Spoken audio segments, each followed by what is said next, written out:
இப்பொழுதுமாய் கூட கிறிஸ்தவ குடும்பம் எப்படி இருக்க வேண்டும் என்ற சத்தியத்தை நாம் கேட்க போகிறோம்.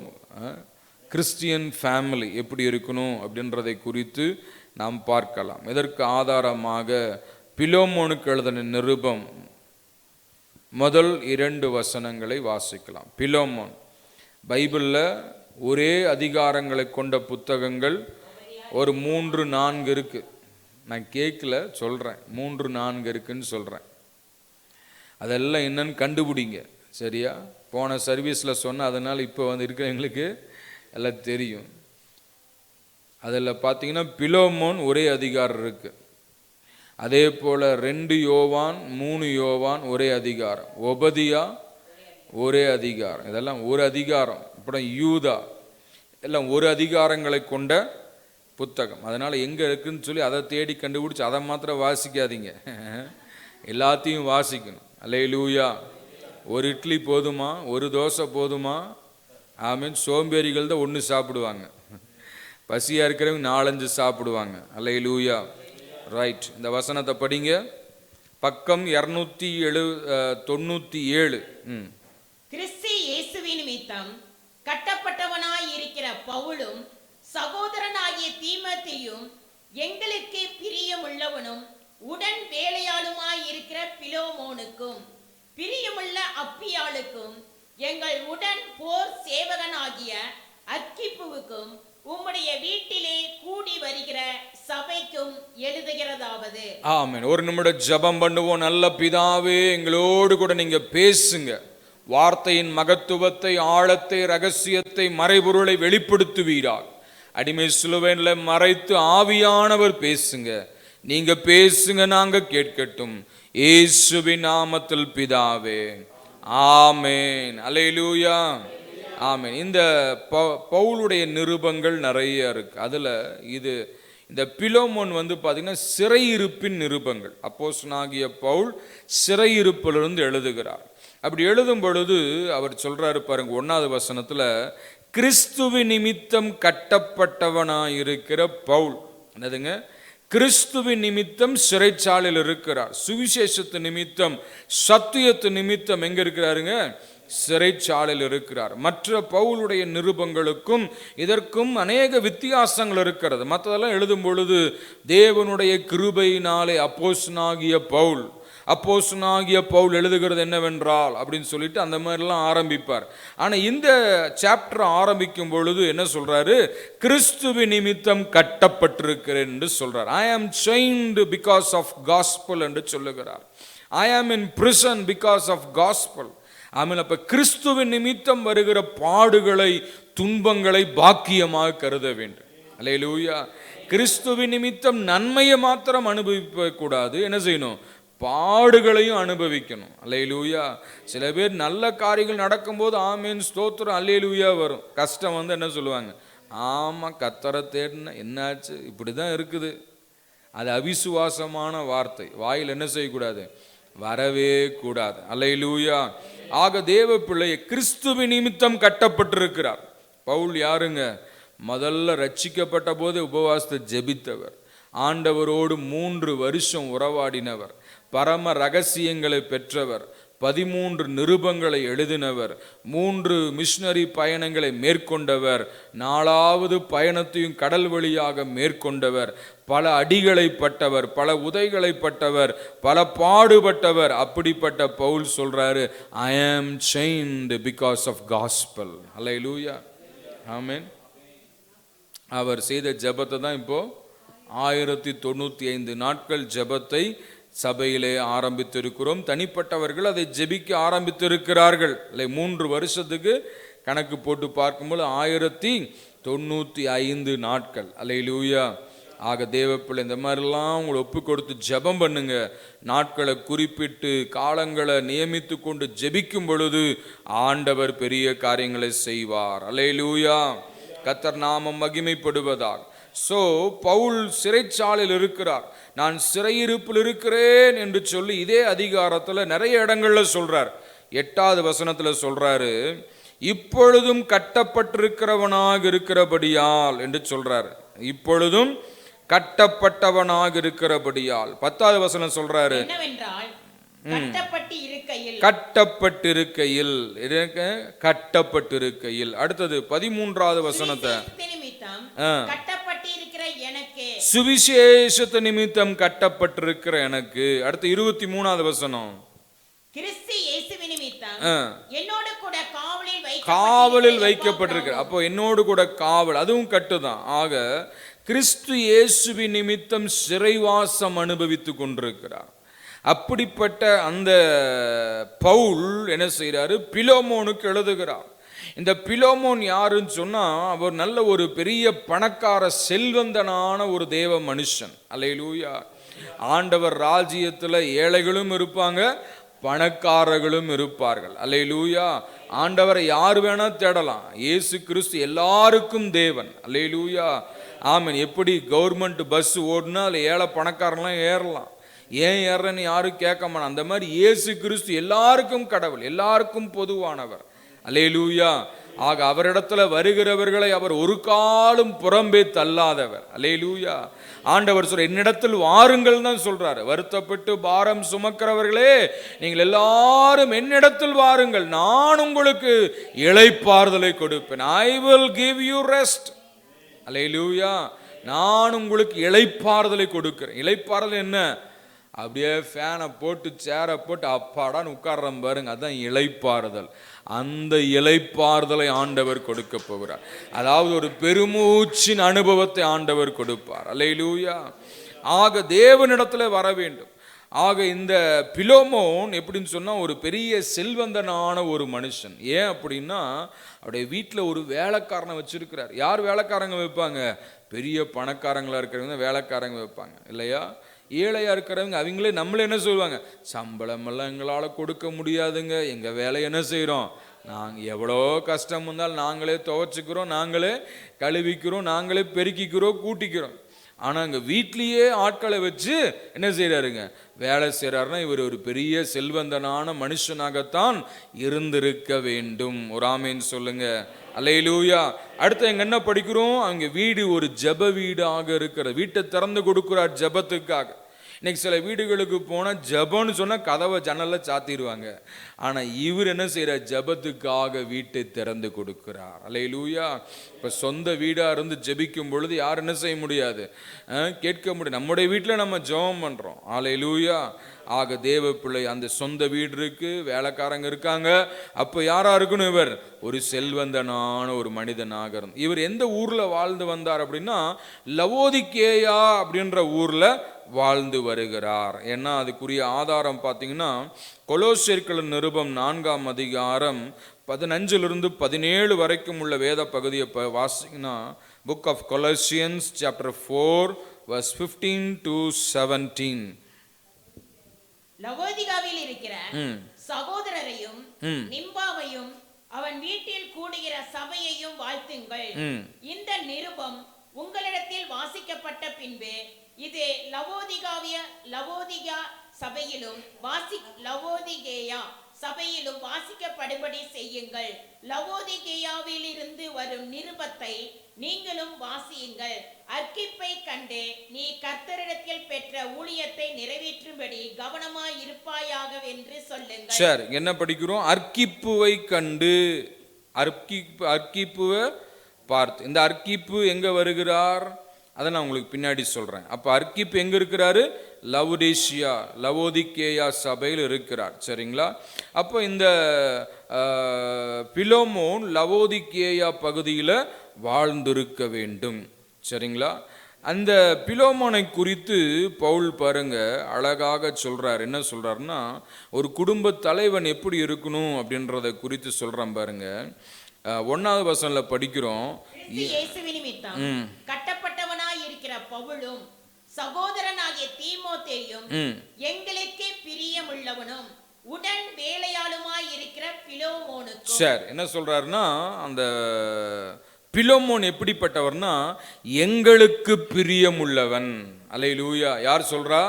தேவ மனிதனாகிய பவுல் சொல்றாரு, எங்களுக்கு பிரியமானவன். யாரை நம்ம பிரியமானவங்கம்போம் சொல்லுங்க? நமக்கு பிரயோஜனமா இருக்கக்கூடியவங்க என்ன சொல்லுவோம்? எனக்கு பிரியமானவர்கள். அல்லேலூயா. அப்போ பவுல் அநேகரை குறித்து சொல்கிறாரு, என்னுடைய குமாரனாகிய தீமோத்தேயு, ஆமேன், எனக்கு பிரியமான மார்க்கு அப்படின்றார். அந்த மாதிரி இந்த பிலோமோன் எப்படிப்பட்டவராக இருந்தாருங்க? ஒரு தேவ மனிதனுடைய இருதயம் மகிழும்படியாக நடந்த ஒரு தேவ மனுஷன். அல்லேலூயா, ஆமேன். அப்படியானால் தேவ பிள்ளை, இன்றைக்கு உங்களுடைய வாழ்க்கையை சற்று யோசித்து பாருங்க. நம்ம வாழ்க்கை தேவனுக்கு பிரியமுள்ள வாழ்க்கையா இருக்கான்னு யோசிச்சு பாருங்க. அல்லேலூயா, ஆமேன். உங்களை நினைக்கும் பொழுது ஆண்டவர் பிரியப்படுகிறாரா என்று சொல்லி சகோதரர்களெல்லாம் நினைச்சு பார்க்கணும். யாரை பற்றி படிக்கிறோம்? பிலோமோனை பற்றி. இந்த பிலோமோனை குறித்து சொல்லப்பட்டிருக்கிறது, அவன் எனக்கு பிரியமுள்ளவன். அல்லேலூயா. இப்போ ஆண்டவர் சொல்லணும், இந்த சகோதரன் எனக்கு பிரியமுள்ளவன். அல்லேலூயா. அப்போ ஆண்டவருடைய பிரியத்தை பெற்றுக்கொள்ளணும்னு சொன்னால் அவருக்கு பிரியமான பாதையில் நடக்கணும். இன்னைக்கு அநேகர் அவருக்கு பிரியமாக என்ன செய்யறதில்ல, நடக்கிறதே இல்லை. ஆக தேவ பிள்ளையை நான் கேட்குறேன், எத்தனை குடும்பங்களில் குடும்ப ஜெபம் நடக்குது? என் குடும்பத்தில் தவறாமல் குடும்ப ஜெபம் நடக்குது அப்படின்னு சொல்கிறவங்க இருந்தால் கையை தூக்குங்க பார்க்கலாம். ஒரு கை, ரெண்டு கை, ரெண்டு கை தான் உயர்ந்திருக்கு, மீதியெல்லாம் என்ன பண்ணுறீங்க? ஆமேன். குடும்ப ஜெபம் செய்யணும். கண்டிப்பாக கணவன் மனைவி பிள்ளைகள் கூடி ஜெபிக்கணும். ஒருவேளை கணவன் ரட்சிக்கப்படாமல் இருந்தால் மனைவி பிள்ளைகள் ஜெபம் பண்ணுங்க, சரியா?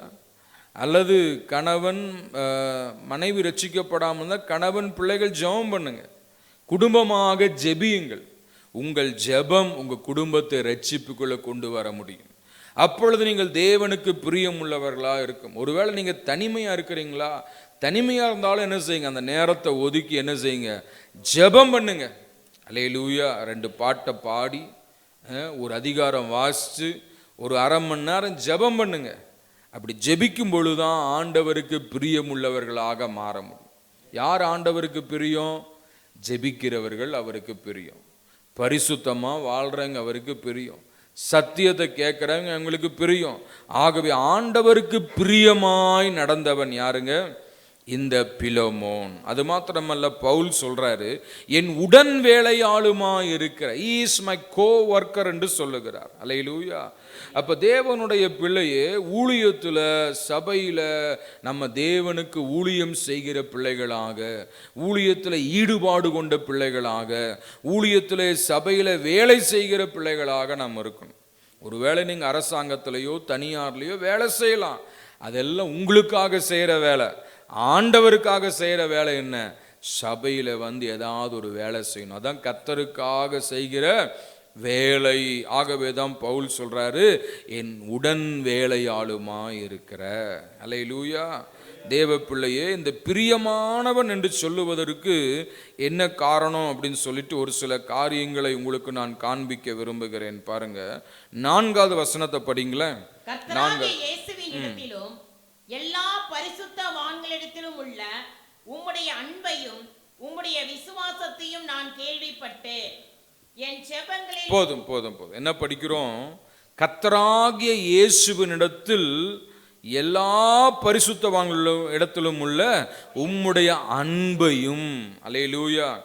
இந்த பிலோமோன் பிரியமுள்ளவனாக மாறுவதற்கு காரணம் என்னன்னா, முதல்ல இயேசுவிடத்தில் அன்புள்ளவராக இருந்தார். அல்லேலூயா.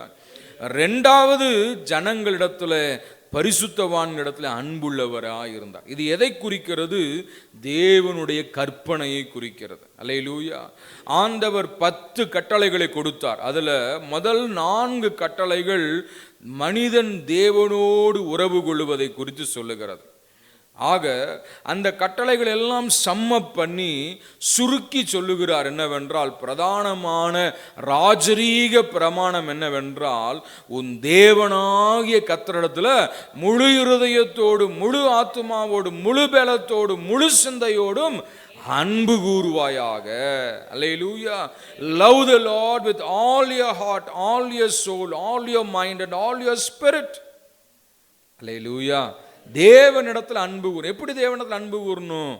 அவரை ஆராதிப்பதன் மூலமாக, அவர் வார்த்தையின்படி வாழுவதன் மூலமாக, அவருக்கு பிரியமாய் ஜீவிப்பதன் மூலமாக, ஆண்டவரோடு உறவாடுவதன் மூலமாக, தேவனுடைய சமூகத்தில் டைம் ஸ்பெண்ட் பண்ணுவதன் மூலமாக ஆண்டவருக்கு பிரியமாய் வாழ முடியும். அல்லேலூயா. அதான் அந்த பிலோமோனை குறித்து சொல்றாரு, நீ என்ன செய்யற, கர்த்தராகிய இயேசுவிடத்திலும் பரிசுத்தவான்களிடத்திலும் அன்புள்ளவனாயிருக்கிறாய். அல்லேலூயா. சில பேர் ஆண்டவர்கிட்ட அன்பா இருப்பாங்க, மனுஷரோட வம்பா இருப்பாங்க. சில பேர் மனுஷர்கிட்ட வம்பு பண்ணிட்டே இருப்பாங்க, ஆண்டவர்கிட்ட ஜோத்திரம் இருப்பாங்க. ரெண்டும் ஆகாது, சரிங்களா? ரெண்டும் சரியா இருக்கணும். ஆண்டவரோட அன்பா இருக்கணும், மனிதர்களோட ஐக்கியமா இருக்கணும். அல்லேலூயா. அந்த ராஜரீக பிரமாணத்தினுடைய இரண்டாவது காரியம் என்னவென்றால், உன்னிடத்தில் நீ அன்பு கூறுவது போல பிறனிடத்திலையும் அன்பு கூறுவாயா. 4 காரியங்களை தேவனுக்கும் மனிதனுக்கும் இருக்கிற உறவை சொன்னார் என்றால் 6 காரியங்கள் மனிதர்களோடு எப்படி வாழணும்னு சொல்லி கொடுக்கிறார். அல்லேலூயா. ஆக நாம் யாரோடு வாழ்ந்து கொண்டிருக்கிறோம்? மனிதர்களோட வாழ்ந்து கொண்டிருக்கிறோம். இந்த பூலோக வாழ்க்கையில எப்படி வாழணும் அப்படின்றத என்ன செய்யணும்? கற்றுக்கொண்டு அந்த கற்பனைகளுக்கு கீழ்ப்படியும் பொழுது மனிதர்களோடு நல்ல உறவை வைத்திருக்கலாம், தேவனோடு நல்ல ஐக்கியத்தை வைத்திருக்கலாம். ஆக இந்த மாதிரி வாழ்ந்தவர் தான் யாருங்க? இந்த பிலோமோன். அதனாலதான் பவுல் சொல்றாரு, கர்த்தராகிய இயேசுவின் இடத்திலும் எல்லா பரிசுத்தவான்களிடத்திலும் உம்முடைய அன்பையும். அன்பு எப்படி வெளிப்படுத்துறாரு பாருங்க. 7வது வசனம் படிங்களா? சகோதரனே, பரிசுத்தவான்களுடைய உள்ளங்கள் உம்மாலே இளைப்பாறினபடியால் அன்பினாலே மிகுந்த சந்தோஷமும் ஆறுதலும் அடைந்திருக்கிறோம். ஆமென். அல்லேலூயா. என்ன சொல்றாரு பாருங்க, எப்படி அன்பு செலுத்தினாரு? பரிசுத்தவான்களுடைய இருதயம் உம்மாலே இளைப்பாறினபடியால். அல்லேலூயா. ஆமென். தேவனுடைய பரிசுத்தவான்களுக்கு நிறைய காரியங்களை செய்ய இருக்கும். ஆக அதுல எல்லாம் ஒரு பீஸ் ஆஃப் மைண்டை சிலர் மூலமா ஆண்டவர் என்ன செய்யறாருங்க? கொடுக்கிறார். அதில் ஒருவர் யாருன்னு சொன்னா இந்த பிலோமோன். இந்த பிலோமோன் என்ன செய்யறாரு பாருங்க, பரிசுத்தவான்களுடைய உள்ளங்கள் அவரால் இளைப்பார்னு என்ன அர்த்தம் பாருங்க? பரிசுத்தவான்களை ஏற்றுக்கொண்டு உபசரிக்கிற, ஆதரிக்கிற, உணவு கொடுக்கிற அப்படிப்பட்ட நல்ல ஒரு பழக்கத்தை வைத்திருந்தார். அல்லேலூயா. கர்த்தருக்கு மகிமை உண்டாவதாக. பரிசுத்தவான்கள் என்று சொல்லும் பொழுது கர்த்தருடைய ஊழியர்களையும் சொல்லலாம், தேவனை ஆராதிக்கிற பிள்ளைகளையும் நம்ம சொல்லலாம். அல்லேலூயா. அப்போ விசுவாசிகளோட நல்ல ஐக்கியம், நல்ல ஒரு உறவு, நல்ல ஒரு சமாதானம் இதெல்லாம் இருக்கும் பொழுதுதான் சொல்ல முடியும், பரிசுத்தவான்களின் உள்ளம் உம்மாலை இளைப்பாறுகிறது. அல்லேலூயா. சிலர் எல்லாம் என்ன செய்வாங்க, எப்பொழுதும் தேள் கடிக்கிற மாதிரி கொட்டிக்கிட்டே இருப்பாங்க, வார்த்தையால் செயல்களால் எரிச்சலை உண்டு பண்ணிகிட்டே இருப்பாங்க. அப்படிப்பட்டவங்களால் உள்ளம் இளைப்பாருமா? சொல்லுங்க, இருக்கீங்களா? புரியுதா சொல்றது? அல்லேலூயா. நம்ம கிட்ட பேசினாலே எப்படி இருக்கணும், இன்னும் கொஞ்சம் நேரம் பேசினா பரவாயில்லையே அப்படின்ற மாதிரி இருக்கணும். அல்லேலூயா. அதை விட்டுட்டு ஐயோ இவங்களா அப்பா நம்மளால் என்ன செய்ய முடியாது, ஒரு நிமிஷம் கூட இருக்க முடியாதப்பா அப்படின்னு சொல்லவே கூடாது. அல்லேலூயா. பரிசுத்தவான்களுடைய இருதயம் உம்மாலே இளைப்பாறினபடியால். அல்லேலூயா. வேதத்தில் பார்க்கும்போது சூனேமியால் அந்த சூனேமியால் என்றால் அந்த ஊரில் வாழ்ந்த ஒரு சகோதரி, கணம் பொருந்திய ஒரு சகோதரி. அந்த சகோதரி என்ன செய்கிறாங்க, எலிசா அவங்க ஊருக்கு வந்து போதெல்லாம் அவரை பார்க்கிறாரு. தேவ மனிதன் என்று அந்த அம்மா அறிந்து கொண்டு வீட்டுக்கார இடத்துல பேசி சொல்கிறாங்க, ஐயா நம்ம ஊருக்கு வந்து போகிறவர் தேவ மனிதன் என்று அறிந்திருக்கிறேன். ஆகவே அவர் நம்ம ஊருக்கு வரும்போதெல்லாம் அவர் தங்குறதுக்கு இடம் இல்லாமல் அவர் எங்கெங்கயோ தங்கிட்டு இருக்கிறார், நல்ல சாப்பாடு இல்லாமல் இருக்கிறாரு. ஆக நம்ம என்ன செய்வோம், ஆண்டவர் நமக்கு வசதி வாய்ப்பை கொடுத்திருக்கிறார், நமக்கு ஃபேக்டரியை கொடுத்திருக்கிறார், நிறைய ஆடு மாடுகளை கொடுத்திருக்கிறார். ஆக நம்ம வீட்டுக்கு மேலே ஒரு ரூமை கட்டி அங்கே ஒரு கட்டிலை போட்டு அங்கே ஒரு டேபிளை போட்டு அங்கே அவரை நம்ம கவனிக்கலாம். அவர் எப்பொழுதெல்லாம் நம்ம ஊருக்கு வராரோ அப்பொழுதெல்லாம் அங்கே தங்கி போகட்டும் அப்படின்னு சொல்லி வீட்டுக்காரரோட பேசி நல்ல ஒரு ரூமை கட்டி அங்கே தங்க வச்சு நல்லா கவனிச்சாங்க. அல்லேலூயா. அந்த காலத்தில் ஊழியக்காரங்களாம் ராத்திரி வந்தாங்கன்னா அன்னைக்கு ராத்திரி அந்த குடும்பம் அந்த வீட்டிலே படுத்து தூங்கிடுவாங்க. ஏன்னா திரும்பி போக பஸ் இருக்காது. கிராமங்கள் அங்கங்கே ஊழியக்காரங்க போகும்போது இரவு நேரங்களில் போனாங்கன்னா என்ன செய்வாங்க, திரும்பி வரதுக்கு பஸ் இல்லாதுன்னா அங்கே கொடுக்குற சாப்பாடை சாப்பிட்டு என்ன செய்வாங்க, படுத்தூங்கி அடுத்த நாள் தான் வருவாங்க. அந்த மாதிரி ஊழியர்கள் வரும்பொழுது ஆதரிக்கிற உபசரிக்கிற நல்ல உள்ளம் கொண்டவர் யாருங்க? இந்த பிலோமே. இன்னைக்கு எத்தனை பேர் அந்த மாதிரி செய்கிறோம் யோசிச்சு பாருங்க. அல்லேலூயா. பரிசுத்தவானுடைய உள்ளம் இளைப்பாறினபடியா. அல்லேலூயா. ஒரு வீட்டுக்கு நானும் பாஸ்டரும் ஆரம்பத்தில் ஜெபிக்கிறதுக்காக போகிறோம். ஆரம்ப நாட்கள் நம்ம டூ வீலர் போய் நின்ன உடனே அவங்க சொல்கிறாங்க, அந்த காதில் சத்தம் விழுது, வந்துட்டானுங்க இவனுக்கு வேற பொழப்பே இல்லை அப்படின்னு. ஆமேன். தேவ பிள்ளை, அதுதான் கிறிஸ்துவுக்காக படுகிற பாடுகள் துன்பங்கள். பவுல் சொல்றாருல்ல, ஐ ஆம் இன் செயின்ஸ், நான் கட்டில் இருக்கிறேன் இயேசுவுக்காக. அல்லேலூயா. இதே ஒரு அரசாங்கத்தில் ஒரு வேலையில் இல்லை ஒரு பிஸ்னஸில் பண்ண அந்த மாதிரி போவோமா? போவோமா? எதுக்காக நாங்கள் போகிறோம்? ஜெபிக்கிறதுக்காக போகிறோம். ஆமேன். இன்னொரு வீட்டில் சொல்கிறாங்க, காணிக்கைக்காக வந்துட்டாங்க. அந்த வார்த்தை காதில் விழுந்த உடனே அப்படியே பைக்கை ஸ்டார்ட் பண்ணிட்டு போயிட்டோம். அந்த வீட்டுக்கு திரும்ப போகவே கிடையாது. இதுவரைக்கும் போகலை, இனியும் போக மாட்டோம். அல்லேலூயா. காணிக்கைக்காக எந்த வீட்டுக்கும் போகிறது கிடையாது. அல்லேலூயா. ஊழியக்காரங்க வந்து ஜெபிக்கிறது உங்கள் குடும்பத்துக்கு ஆசீர்வாதம். ஆமேன். நீங்கள் காணிக்கை கொடுப்பது மனுஷனுக்கல்ல, தேவனுக்கு கொடுக்குறீங்க. அல்லேலூயா. முழு நேரமாய் கர்த்தருக்காகவே ஊழியம் செய்கிறோம். அப்போ எங்களை ஆண்டவர் எப்படி நடத்துவார் சொல்லுங்க? காணிக்கைகள் மூலமாகத்தான் ஆண்டவர் நடத்துவார். அல்லேலூயா. ஆக தேவ பிள்ளை, எவ்வளவோ சொற்களை கேட்டிருக்கிறோம். ஆக தேவ பிள்ளையே, அப்படிப்பட்ட நிலைமைகளில் ஊழியர்கள் வரும்பொழுது என்ன செய்யணும்? ஆதரிக்கணும்.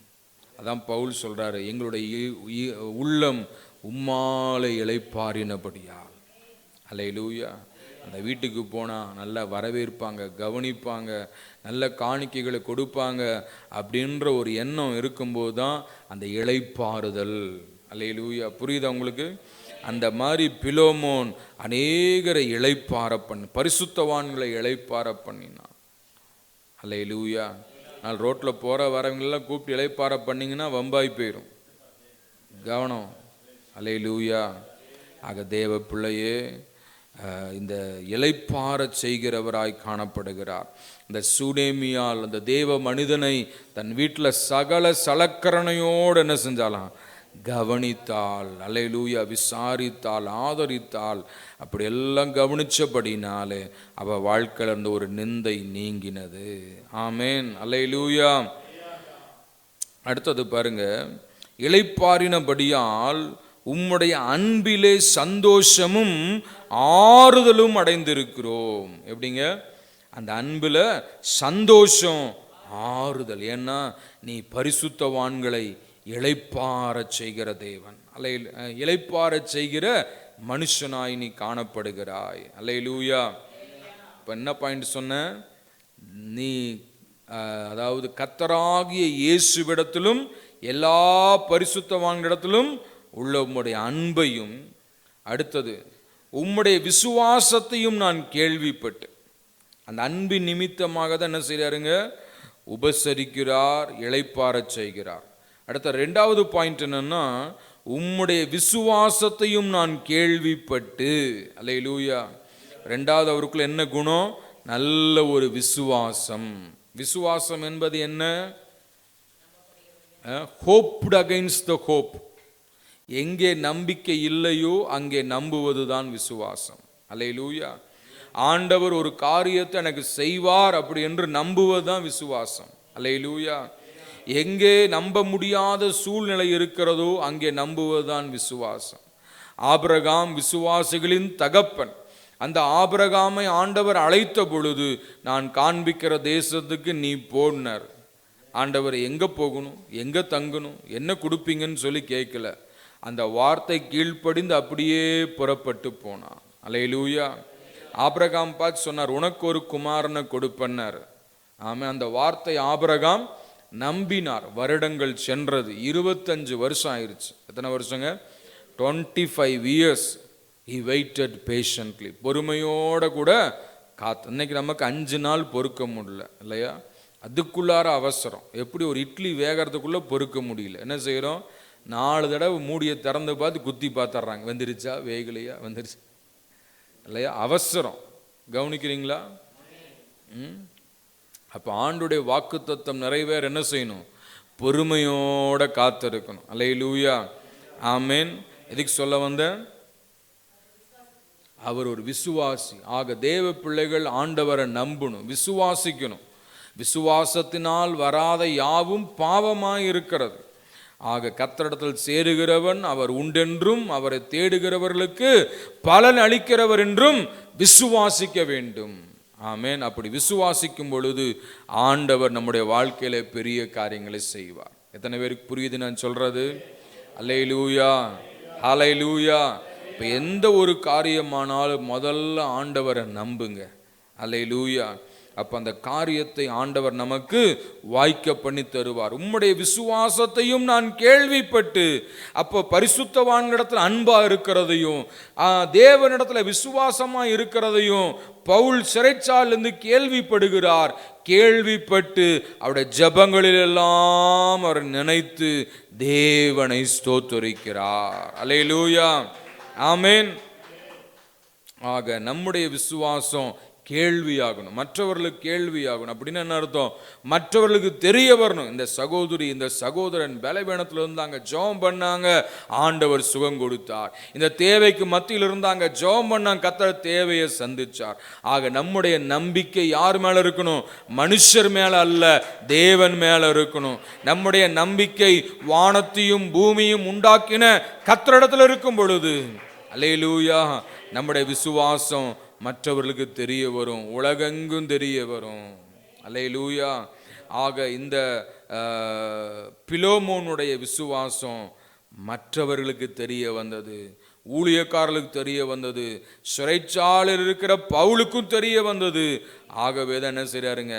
உன்னை நினைக்கிற போதெல்லாம் என் தேவனை நான் ஸ்தோத்திரிக்கிறேன். ஒரு குடும்பத்தில் ஒரு புருஷன் இப்படி இருந்தால் எப்படி இருக்கும் யோசிச்சு பாருங்க. அல்லேலூயா. தேவனிடத்தில் அன்பா இருக்கீங்களா? சகோதரர்மாரே, உங்களை நான் பார்த்து கேட்குறேன், விசுவாசமா இருக்கீங்களா? ஊழியக்காரர்களுடைய உள்ளத்தை இளைப்பாற செய்கிறீங்களா? ஆமென். அப்படி எல்லாம் இல்லைன்னா இதெல்லாம் கற்றுக்கொண்டு இதை நீங்கள் உங்கள் வாழ்க்கையில் ப்ராக்டிஸ் பண்ண ஆரம்பிங்க. ஆமென். அல்லேலூயா. அது மாத்திரமல்ல, இந்த பிலோமோனை குறித்து நாம் பார்க்கும் பொழுது இன்னொரு காரியம் பாருங்க. அவர் நல்ல ஒரு ஜெபிக்கிறவராய் காணப்பட்டார். 22வது வசனம் படிங்களேன். மேலும் உங்கள் விண்ணப்பங்களினாலே நான் உங்களுக்கு அனுக்கிரகப்படுவேன் என்று நம்பி இருக்கிறபடியால் நான் இருக்கும்படிக்கு ஓரிடத்தை எனக்காக ஆயத்தம் பண்ணேன். சார், இந்த வசனத்தை படிக்கும்போது பவுல் சொல்றாரு, உங்கள் விண்ணப்பங்களினாலே நான் உங்களுக்கு அனுக்கிரகம் பண்ணும்படிக்கு நான் உங்களுக்கு அனுக்கிரகப்படுவேன் என்று. அப்படின்னு என்ன அர்த்தம்? உங்கள் விண்ணப்பங்கள். அப்போ ஜெபிக்கிறவராயும் காணப்படுகிறார். ஆமென். இந்த பிலோமோன் எப்படிப்பட்டவர்? நல்ல ஒரு தேவனிடத்தில் அன்பாய் இருக்கிறார், பரிசுத்தவான்களிடத்தில் அன்பாய் இருக்கிறார். அது மாத்திரமல்ல, பரிசுத்தவான்களை இளைப்பாற செய்கிறார், விசுவாசம் உள்ளவராய் இருக்கிறார். அப்புறம் எப்படிப்பட்டவராக இருக்கிறாருங்க? ஜெபிக்கிறவராய் இருக்கிறார். நீங்கள் எத்தனை சகோதரர்மார் ஜெபிக்கிறீங்க? டெய்லி ஜெபிக்கிறவங்க. சும்மா 5 நிமிஷம் ஜெபத்தெல்லாம் நான் சொல்லலை. ஆமென். தேவனோடு உறவாடுகிற ஒரு அனுபவம். அல்லேலூயா.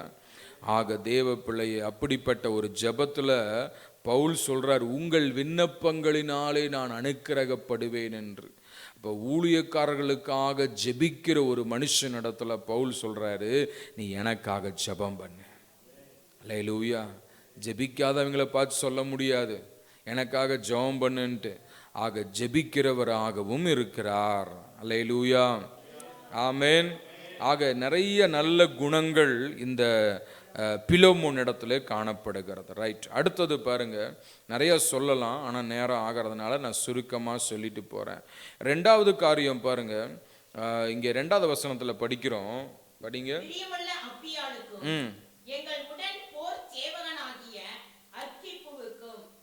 சரி,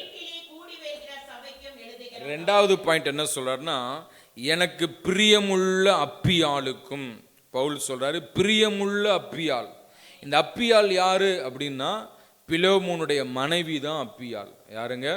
பிலோமோனுடைய மனைவி. கணவன் எப்படியோ அப்படியே மனைவியும். அல்லேலூயா, ஆமென். நல்ல தேவனிடத்தில் அன்புள்ளவர்கள், நல்ல விசுவாசம் உள்ளவர்கள், நல்ல ஜெபிக்கிறவர்கள், நல்ல ஆண்டவருக்காக வாழுகிறவர்கள். அல்லேலூயா. ஆக ஒவ்வொரு சகோதரிமாரும் எப்படி இருக்கணுங்க? நல்ல ஆண்டவருக்குள்ள பலப்பட்டவர்களாக இருக்கணும். எத்தனை பேர் ஆமென் சொல்றீங்க? ஹல்லேலூயா. இந்த செய்தியினுடைய தலைப்பு என்ன? கிறிஸ்தவ குடும்பம். ஒரு கணவனும் ஒரு மனைவியும் ஆண்டவரை ஆராதிக்கிறவங்களா இருந்தால் அதுதான் கிறிஸ்தவ குடும்பம். அல்லேலூயா. சும்மா பெயர் கிறிஸ்தவர்களாக இருக்கக்கூடாது, செயல் கிறிஸ்தவர்களாக இருக்க வேண்டும். ஆமென், அல்லேலூயா. ஆக இந்த அம்மாவை குறித்து ஒரே வார்த்தையில் சொல்லிடுறாரு, எனக்கு பிரியமுள்ள அப்பியாள். இப்போ கணவன் அவர் நல்ல ஒரு விசுவாசி, அவரை தேடி ஆட்கள் வராங்க. மனைவி உள்ள போய் கதவை சாத்தி அனுப்பிடுங்கன்னா எப்படி இருக்கும் சொல்லுங்க? விருந்தாளிகளை வரவேற்று உபசரிக்கிறது யாருடைய வேலை? மனைவியின் வேலை. அதனால தான் வேதம் சொல்லுகிற சங்கீதம் 128 உன் மனைவி உன் வீட்டோரங்களில் கனிதரும் திராட்சை கொடியை போல் இருக்கிறார். அல்லேலூயா. அப்போ விருந்தாளிகள் தேவ ஊழியர்கள் எல்லாம் வரும் பொழுது இன்முகத்தோடு உபசரிக்க வேண்டிய பொறுப்பு யார் இடத்துல இருக்கு? ஆம். அதனால தான் பவுல் சொல்றாரு, எங்கள் உள்ளம் உம்மாலை இளைப்பாறினபடியால். அந்த இளைப்பாறுதல்ல பங்கு பெற்றது யாரு? மனைவிமார். அல்லேலூயா. ஆக மனைவிமார் எப்படி இருக்கணும்? நல்ல குணம் படைத்தவர்களாக இருக்க வேண்டும். அல்லேலூயா. சில மனைவிமார் என்ன பண்ணுவாங்க அப்படின்னா, அவங்க அப்பா அம்மா வரும்போது, அவங்க அண்ணன் தம்பி வரும்போது என்ன செய்வாங்க? உளுந்து கவனிப்பாங்க. வராம டீ கொண்டு போய் கொடுப்பாங்க, சாப்பாடு கொடுப்பாங்க, சோறு கொடுப்பாங்க, எல்லாம் பண்ணுவாங்க. ஆனா அவங்க கணவருடைய வீட்டார் யாரா வந்துட்டாங்கன்னா தலைவலிக்குதுன்னு போய் படுத்துக்குவாங்க, உடம்பு கஷ்டமா இருக்குதுன்னு போய் படுத்துக்குவாங்க. கடையில் வாங்கி கொடுத்துருங்க இன்னைக்கு ஒரு நாளைக்கு அப்படின்ட்டுருவாங்க. கவனிக்கிறீங்களா? ஆமேன். எப்போ போவாங்க? எப்போ? சில பேர் யோசிக்கிறாங்க, ஓ பாஸ்ட் தீர்க்க தரிசனமா சொல்றாரு. ஆமேன். ப்ராக்டிக்கலாக சொல்கிறேன், தீர்க்க தரிசனமாகவும் எடுத்துக்கோங்க. அந்த மாதிரி இருந்தால் உங்களை குறித்து பிரியமானவங்கன்னு சொல்ல முடியுமா? யோசிச்சு பாருங்க. அல்லேலூயா, ஆமேன்.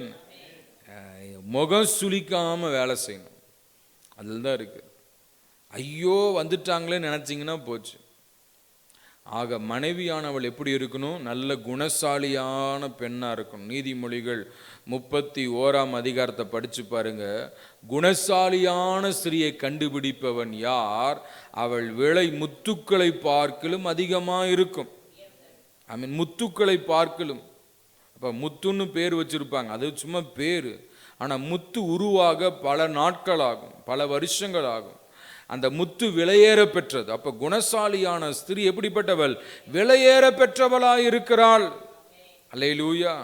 அந்த விலையேற பெற்ற ஸ்திரீ என்ன செய்யற? அதிகாலையில இருட்டோட எழுந்து வேலை செய்கிறாள். அல்லேலூயா. இன்னைக்கு பெண்கள் எத்தனை மணிக்கு எந்திரிக்கிறீங்க? குடும்பத்தில் இருக்கிறவங்க சொல்லுங்க. 7 மணி 8 மணி. எப்படி பிள்ளைகளை வேலைக்கு அனுப்ப முடியும்? எப்படி பிள்ளைகளை ஸ்கூலுக்கு அனுப்ப முடியும்? கணவரை வேலைக்கு அனுப்ப முடியும்? குணசாலியான ஸ்திரீ என்பவள் என்ன செய்யணும்? இருட்டோட எழும்பணும். அல்லேலூயா. இருட்டோட எழும்பி தன் வீட்டாருக்கு ஆகாரத்தை உண்டு பண்ணுகிறாள். வேலைக்காரிகளை விசாரிக்கிறாள், படி அளக்கிறாள், வயலை விசாரித்து வாங்குகிறாள், ராட்டினத்தில் தன் கைகளை வைக்கிறாள், சுறுசுறுப்புள்ளவளாய் இருக்கிறாள். அல்லேலூயா. தன் வீட்டாரை குறித்து குளிருக்கு பயப்படால். இப்படி பல காரியங்கள் சொல்லப்பட்டிருக்கு. யாருக்கு? குணசாலியான ஸ்திரீ, ஜெபிக்கிற ஸ்திரீ. அல்லேலூயா, ஆமேன். அப்படி இருக்கீங்களா பெண்கள்? கொஞ்சம் யோசிச்சு பாருங்க, உங்க வாழ்க்கை எப்படி இருக்குன்னு யோசிச்சு பாருங்க, செக் பண்ணி பாருங்க. ஆமேன். இங்க பவுல் சொல்றாரு, பிரியமுள்ள அப்பியாளுக்கு. அடுத்தது அங்க படிக்கிறோம் கடைசி வரி, உங்கள் வீட்டிலே கூடி வருகிற சபைக்கு. இப்போ சபைக்கு வீட்டில் கூடி வராங்கன்னா வீடு எப்படி இருக்கணும்? சுத்தமாக இருக்கணும். சில வீடெல்லாம் சுத்தமாகவே இருக்காது. ஆமீன். 4 பேர் வீட்டுக்கு வந்து போகிறாங்கன்னா வீடு எப்படி இருக்கணுங்க? நல்ல சுத்தமாக இருக்கணும். அதை அடிக்கடி கூட்டணும், துடைக்கணும், பெருக்கணும். கை வச்சாதான் கண்ணாடிம்பாங்க. ஆக கைகளின் நெகிழ்வினாலே வீடு ஒழுங்காகும், சுத்தமாகும். இல்லாவிட்டால் வீடு எப்படி இருக்கும்? குப்பை அண்டி இருக்கும். ஒரு ஆமீன் சொல்லுங்க. அல்லேலூயா. உங்கள் சுத்தத்தை பார்க்கணுன்னா உங்கள் வீட்டு பாத்ரூம் போய் பார்த்தா தெரியும், கிச்சன் போய் பார்த்தா தெரியும் எப்படி இருக்குன்னு. சில வீடுகளில் எல்லாம் எச்ச பிளேட்டாக போட்டிருப்பாங்க, சாப்பிட்டு அப்படியே எரிஞ்சிருவாங்க. கழுவ சோம்பேறித்தனம். ஆமீன்.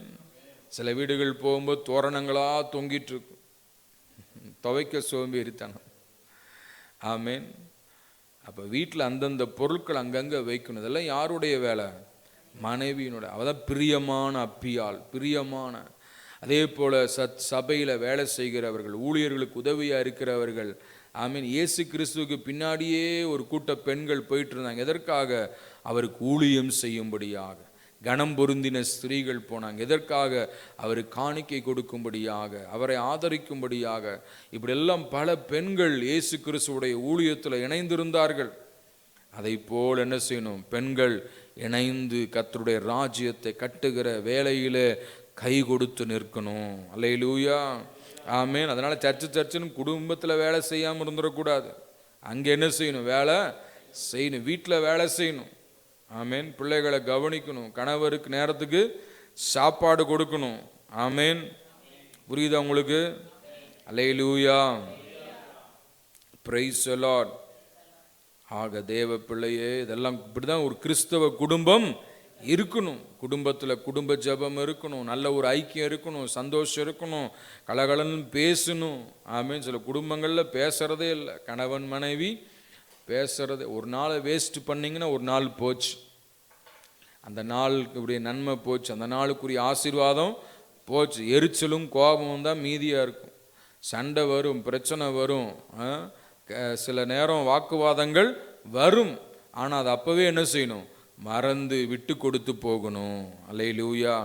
அதான் கிறிஸ்தவ குடும்பத்தில் இருக்கிற பெண்களுக்கு அழகு. பைபிளில் படிக்கிறோம், எபிரேய ஸ்திரீகள் பலமுள்ளவர்கள். அல்லேலூயா. பலமுள்ளவங்களா நீங்களாம் இருக்கணும்னா நல்லா சாப்பிடணும், நல்லா வேலை செய்யணும். வேலை செய்யாத இருந்தீங்கன்னா கை காலில் என்ன ஆகும்? சோர்ந்து போயிடும், அசதி ஆயிரும். ஆக வேலைகளை செஞ்சுட்டே இருக்கணும். அல்ல ரொம்ப முடியாமல் போய் அப்படியே கிடுக்கிடு நடந்தால் உளுந்துருவேன் அப்படின்னு ஆகிற வரைக்கும் என்ன செய்யணும்? வேலை செய்யணும். வேலை செய்யலைன்னா உடம்பு கெட்டு போயிடும். ஒரு வாகனம் இருக்குன்னா அதை ஓட்டிகிட்டே இருக்கணும். அப்போ தான் அந்த இன்ஜின்லாம் நல்லா சர்க்குலேட் ஆகிட்டே இருக்கும், ஆயிலெலாம் நல்லா ஃப்ளெக்சிபிளாக போயிட்டு வந்துகிட்டே இருக்கும். கடப்பில் போட்டு வச்சுட்டு என்ன ஆகும்? எல்லாம் கெட்டு போயிடும். அந்த மாதிரி நம்முடைய சரீரத்தை இயக்கிட்டே இருக்கணும், வேலை செஞ்சுட்டே இருக்கணும். ஆமீன். உழைச்சிட்டே இருக்கணும். அப்போ தான் பலன் இருக்கும். மோசே 120 வயசு வரைக்கும் பலனாக இருந்தார். காரணம் என்ன? ஜனங்கள் நடுவே போக்குவரத்தாக இருந்தார். அல்லேலூயா. ஆக உழைக்கணும், வேலை செய்யணும், கடைசி வரைக்கும் உழைத்து கொண்டே இருக்க வேண்டும். அல்லேலூயா. புரியுது உங்களுக்கு சொல்கிறது? ஆமேன். ஆக ப்ராக்டிக்கலாக நான் சொல்கிறேன், நடைமுறை வாழ்க்கைக்குரியதை சொல்கிறேன். பவுல் சொல்கிறாரு, பிரியமுள்ள அப்பியாளுக்கும். கணவனை மாத்திரம் வாழ்த்தலை, மனைவியும் வாழ்த்துற. ஒரு குடும்பம் நல்லா இருக்கும்னா கணவன் மனைவிக்குள்ள ஒரே சிந்தை, ஒரே எண்ணம், ஒரே நோக்கம், ஆண்டவருக்காக வாழணுன்ற வைராக்கியம், இதெல்லாம் இருக்கும் பொழுது தான் குடும்பம் ஆசீர்வாதமாக இருக்கும். அல்லேலூயா. புரியுது அவங்களுக்கு சொல்கிறது? ஆமேன். அடுத்தது கடைசியாக பாருங்க, அங்கே என்ன படிக்கிறோன்னா, எனக்கு உடன் போர் சேவகனாகி அர்க்கிப்புவுக்கும் அப்படின்னு சொல்லி படிக்கிறோம். அர்க்கிப்பு யாருன்னு சொன்னால் அவங்களுடைய பையன்தான் அர்க்கிப்பு. இப்போ குடும்பத்தில் இருக்கிற பிள்ளைகள் எப்படி இருக்கணும்? தேவனுக்கு பிரியமான பிள்ளைகளாக இருக்கணும், ஒழுக்கமுள்ள பிள்ளைகளாக இருக்கணும், கீழ்ப்படுதல் உள்ள பிள்ளைகளாக இருக்கணும், சபைக்கு வருகிற பிள்ளைகளாக இருக்கணும், ரட்சிக்கப்பட்ட பிள்ளைகளாக இருக்கணும். அல்லேலூயா. இதெல்லாம் என்ன செய்யணும்? பெற்றோர்கள் சரியான விதத்தில் அவங்கள ட்ரெயின் பண்ண வேண்டும். அல்லேலூயா. நீ நிறைய பிள்ளைகள் ஆண்டவரை தேடுறதில்ல, மனம் போன போக்கில் போயிடுறாங்க. காரணம் என்ன? பெற்றோர்கள் நல்வழிப்படுத்துவதில்லை, கேட்பதை வாங்கி கொடுக்குறாங்க, செல்ஃபோன் வாங்கி கொடுக்குறாங்க, வண்டி வாங்கி கொடுக்குறாங்க, காசு கொடுக்குறாங்க செலவுக்கு. அதெல்லாம் என்ன ஆகுதுங்க? திசை மாறி போயிடுது. ஆக தேவ பிள்ளையே, உங்கள் பிள்ளைகளை சரியான பாதையில் நடத்துங்க. அங்கே சொல்கிறார் பவுல், என் உடன் போர் சேவகன், நான் கர்த்தருடைய யுத்தங்களை செய்கிறேன் என்றால் என்னோடு கூட இருந்து யுத்தங்களை செய்கிறது யாரு? அர்க்கிப்பு. அல்லேலூயா. அந்த அர்க்கிப்பை குறித்து படித்தோம் லவோதிக்கேயா சபையில். அர்க்கிப்புவை கண்டு கர்த்தரிடத்தில் பெற்ற ஊழியத்தை நிறைவேற்றும்படி கவனமாயிருப்பாயாக என்று சொல்லுங்கள். அப்ப அர்க்கிப்பு எப்படி இருக்காருங்க? நல்ல ஒரு ஊழியக்காரனாக இருக்கிறார். அல்லேலூயா. பெற்றோர்கள் ஆண்டவரை தேடி கர்த்தருக்கு பிரியமாய் வாழும் பொழுது உங்கள் பிள்ளைகள் தேவனுடைய சந்ததிகளாய் இருப்பார்கள். அல்லேலூயா. நம்ம ஒழுங்கா ஆண்டவரை தேடாம இருந்தா பிள்ளைகள் திசை மாறி போயிடுவாங்க. ஆண்டவர் என்ன சொல்றாரு? நீ என்னை மறந்தால் நான் உன் பிள்ளைகளை மறப்பேன். அல்லேலூயா. பிள்ளை பெரிய டாக்டர் ஆகலாம், இன்ஜினியர் ஆகலாம், சயின்டிஸ்ட் ஆகலாம், எதுவாக வேணா வரலாம். ஆனால் ஆண்டவருக்குள் இல்லைன்னா வேஸ்ட். ஆமேன். இங்கே 2 யோவானில் படிக்கிறோம், என் பிள்ளைகள் சத்தியத்திலே நடக்கிறார்கள் என்று கேள்விப்படுகிற சந்தோஷத்திலும் பெரிய சந்தோஷம், அதிகமான சந்தோஷம் வேற ஒன்றும் இல்லை. என் பிள்ளை நல்ல படித்து பெரிய மருத்துவராக இருக்கிறாரு, அது சந்தோஷம்தான்.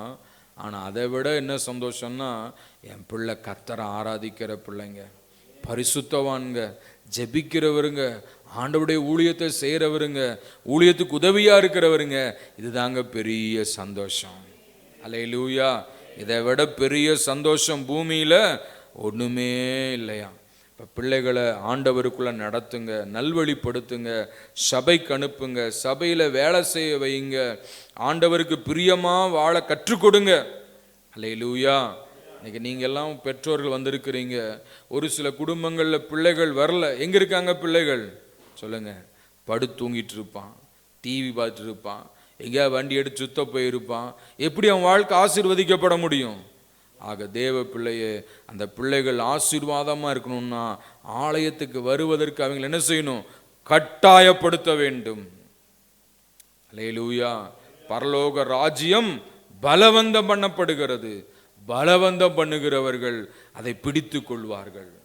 ஏனோதானோ லூஸில் விட்டீங்க, நாளைக்கு அந்த பிள்ளை தலை கல்லை கொண்டு வரும். யாருடைய பிள்ளை? இன்னாருடைய பிள்ளை. சரிங்களா? அது ரொம்ப கேவலமாக போயிடும். ஆக தேவ பிள்ளையே ஜாக்கிரதையாக இருக்கணும், பிள்ளைகளை நல்வழிப்படுத்தணும். இதுதான் ஒரு கிறிஸ்தவ குடும்பம். கணவன் தேவனுக்கு பிரியமாய், மனைவி தேவனுக்கு பிரியமாய், பிள்ளைகள் தேவனுக்கு பிரியமாய். அது மாத்திரமல்ல, அங்கே என்ன படிக்கிறோம்? உங்கள் வீட்டிலே கூடி வருகிற சபைக்கும். அந்த வீட்டில் அநேகர் கூடி தேவனை ஆராதிக்கிறாங்க. ஒவ்வொரு குடும்பத்திலும் இப்படி அந்தந்த நீங்கள் ஒரு ஏரியாவில் இருக்கிறீங்களா, அங்கே உங்கள் வீட்டில் தேவனை ஆராதிங்க. அந்த ஆராதனைக்கு 4 பேர் வரட்டும், இயேசுவை கண்டு கொள்ளட்டும். அதுதான் என்ன சொல்கிறது? குழு ஜெபங்கள், ப்ரேயர் செல் குரூப், அந்த மாதிரி தான் ஆரம்பிக்கப்பட்டிருக்கு. ஒவ்வொரு ஏரியாவில் இருக்கிற விசுவாசிகள் உங்கள் வீட்டில் நீங்கள் கூடி ஜெபம் பண்ணுங்க. நீங்கள் ஜெபிப்பதோடு விட்டு விடாமல் ஒரு 2 பேர் நண்பர்களை கூப்பிடுங்க, ஜெபம் பண்ணுங்க. அப்படி ஜெபிக்கும் பொழுது ஆண்டவர் ராஜ்யம் வேகமாக வளரும். அல்லேலூயா. ஆக தேவ பிள்ளையே, அவங்க வீட்டில் ஒரு சபையே கூடி வந்துச்சுங்க. இப்படி தான் ஒவ்வொரு குடும்பமும் இருக்கணும். இந்த மாதிரி ஜபமும் ஒழுக்கமும் பரிசுத்தமும் குடும்பத்தில் இருந்தால் குடும்பம் எவ்வளவு சந்தோஷமாக இருக்கு யோசிச்சு பாருங்க. இன்னைக்கு ஏன் குடும்பத்தில் பிரச்சனை? கணவன் இன்னும் திருந்தலை, மனைவி இன்னும் திருந்தலை, பிள்ளைகள் இன்னும் திருந்தலைன்னா அந்த குடும்பத்தில் தலைவலி தான் இருக்கும். எல்லாரும் ஆண்டவரிடத்தில் வந்துட்டா, ஆண்டவரை தேடினா, சத்தியத்தை படித்தா வாழ்க்கை எவ்வளோ நல்லா இருக்கும் யோசிச்சு பாருங்க. அல்லேலூயா. இந்த நாளில் சங்கீதத்தில் ஒரு வசனத்தை வாசித்தோம். ஆண்டவரே, உம்முடைய வேதத்தில் உள்ள அதிசயங்களை பார்க்கும்படி என் கண்களை திறந்துடலாம்.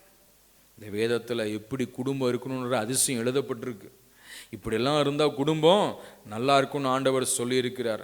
அப்போ இந்த வார்த்தையெல்லாம் நம்ம கேட்டு நம்முடைய வாழ்க்கையில் நடைமுறைப்படுத்தும் பொழுது அதுதாங்க அதிசயம். குடும்பம் அதிசயமாக இருக்கும், அற்புதமாக இருக்கும். ஆமீன். குடும்பத்தில் மகிழ்ச்சி இருக்கும், சந்தோஷம் இருக்கும், கர்த்தர் அந்த குடும்பத்தில் இருப்பார். எத்தனை பேருக்கு புரியுது? ஆமேன். ஆக இந்த பிலோமோன் கர்த்தருக்கு பிரியமானவன், அர்க்கிப்பு கர்த்தருக்கு பிரியமானவன், இந்த அப்பியாள் ஆண்டவருக்கு பிரியமான ஒரு பெண்மணி. நல்ல வசதி வாய்ப்பு இருந்தது, நல்ல குடும்பம், நல்ல சமாதானம். அவங்க மூலம் அநேகர் ஆசீர்வதிக்கப்பட்டார்கள். இப்படிப்பட்ட மாதிரி தான் நம்முடைய எல்லா குடும்பங்களும் இருக்க வேண்டும் என்று ஆண்டவர் விரும்புகிறார். அல்லேலூயா. ஆகவே இந்த வசனத்தின் மூலம் ஆண்டவர் உங்களோட பேசியிருக்கிறார் என்று நான் விசுவாசிக்கிறேன். அதை கடைப்பிடிங்க. கர்த்தர் உங்கள் வாழ்க்கையில் மகிமையான காரியங்களை செய்வார் என்று சொல்லி இந்த வார்த்தைகளை நிறைவு செய்கிறேன். கர்த்தர் நாமம் மகிமைப்படுவதாக. ஆமேன், ஆமேன், ஆமேன்.